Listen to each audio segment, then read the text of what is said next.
This channel does not promote any violent, harmful, or illegal activities. All content provided by this channel is meant for an educational purpose only. নামখানায় গিয়ে বিক্ষোভের মুখে রাজ্যের মন্ত্রী বঙ্কিম হাজরা।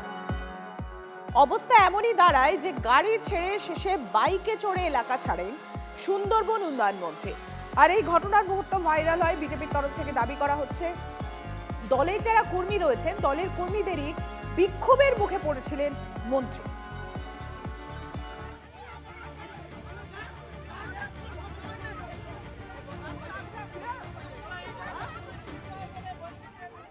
তিনি সুন্দরবন উন্নয়ন মন্ত্রী, আবার দক্ষিণ চব্বিশ পরগনার সাগর কেন্দ্রের বিধায়ক।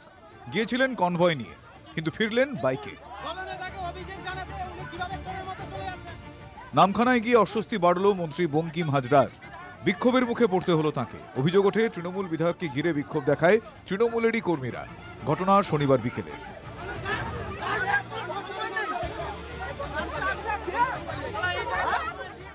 কি ঘটেছিল সেদিন? নামখানায় একটি রাস্তা উদ্বোধনে গিয়েছিলেন মন্ত্রী। বিক্ষোভকারীদের অভিযোগ, রাস্তা উদ্বোধনের আগে তৃণমূল থেকে বিজেপিতে যাওয়া এক নেতার বাড়িতে ঢোকেন। দলবদলু নেতা বীরেন গিরিকে ফের দলে টানতে মন্ত্রী যান বাড়িতে। দল পরিবর্তনের পর একাধিক কর্মী ও সমর্থককে মিথ্যা মামলায় ফাঁসিয়েছেন বীরেন গিরি। দলবদলু নেতাকে ফিরিয়ে আনলে দলের ভাবমূর্তি নষ্ট হবে। বিজেপি নেতা বীরেন গিরির বাড়ি থেকে বেরোতেই বিক্ষোভে ফেটে পড়েন তৃণমূল কর্মীদের একাংশ। এদিকে বিক্ষোভের প্রসঙ্গে কিছুই জানেন না দলবদলু বিজেপি নেতা বীরেন গিরি। আমার সে ব্যাপারে কোনো জানা নেই, বা কারা করে থাকেন তাদের ব্যাপার, এবং যারা করেছিল তাদের বিষয়ে আপনি জেনে নেবেন। ও বিষয়ে আমার কৌতূহল নেই। আমার বাড়িতে আতিথ্য গ্রহণ করতে এসেছিল, এইটুকু আমি করেছি। 26-এ আমি তৃণমূলে যাচ্ছি। আগামী দিনে ওনার জন্য সাগর অপেক্ষা করছে, ওখানেও ওনাকে তাড়া খেতে হবে। ওনার তাড়া খাওয়ার পালা শুরু হয়েছে। পাল্টা জেলা তৃণমূল নেতৃত্বের দাবি, ওনাদের একদম স্বতঃস্ফূর্ত ভাষায় বলতে চাই যে এখানে পালিয়ে আসার কিছু নেই। সেখানে এলাকার মানুষ কিছু সমস্যার কথা বলেছেন এবং সমস্যাগুলো উনি সমাধান করবেন বলেছেন। পরবর্তী সময়ে রাস্তাটা একটু খারাপ ছিল, মানে সেই এলাকাবাসী বলেন যে এখান দিয়ে আপনি হচ্ছে গাড়ি হয়তো যেতে পারবেন না, আপনি এখান থেকে একটু বেরিয়ে গেলে সেখান থেকে গাড়ি যেতে পারবে। এবং সেই কারণে তিনি কিন্তু ওখান থেকে একটুখানি উনি বাইকে করে এসে ওনার নিজস্ব সরকারি গাড়িতে উনি ফিরে যান।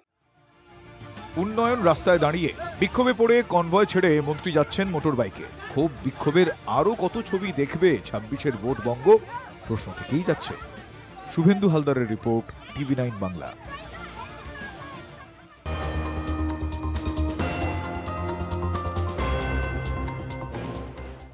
আর এবার নজর রাখবো আবহাওয়ার খবরে। কনকনে শীতে জবুথবু বাংলা, হিমেল হাওয়ায় কাঁপুনি চলছে।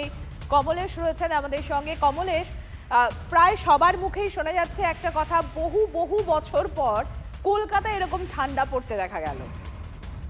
হ্যাঁ, তা তো বটেই। 2013-র পরে কলকাতা শহরে এত ঠান্ডা পড়েনি। গতকাল 13 বছরের শীতলতম দিন ছিল কলকাতায়। আজকে সামান্য তাপমাত্রা বেড়েছে, তাতে অবশ্য ঠান্ডার আমেজে খুব একটা হেরফের হচ্ছে না। গতকাল কলকাতার তাপমাত্রা 10.2 ডিগ্রি সেলসিয়াস ছিল, আজকে সেটা বেড়ে 10.3 ডিগ্রি সেলসিয়াস রয়েছে। কলকাতার আশপাশে অনেক জায়গায়, দমদমের মতো অনেক জায়গাতে তাপমাত্রা 9 ডিগ্রির ঘরে রয়েছে।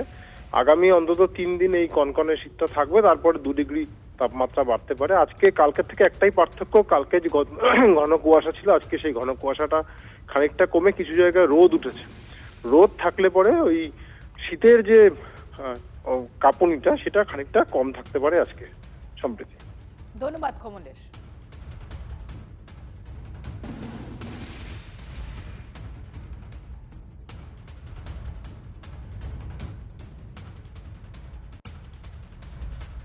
আর এই ঘন কুয়াশা চাদরে কলকাতা আন্তর্জাতিক বিমানবন্দর। সকাল 8টায় কলকাতা বিমানবন্দরের দৃশ্যমানতা মাত্র 50 মিটার।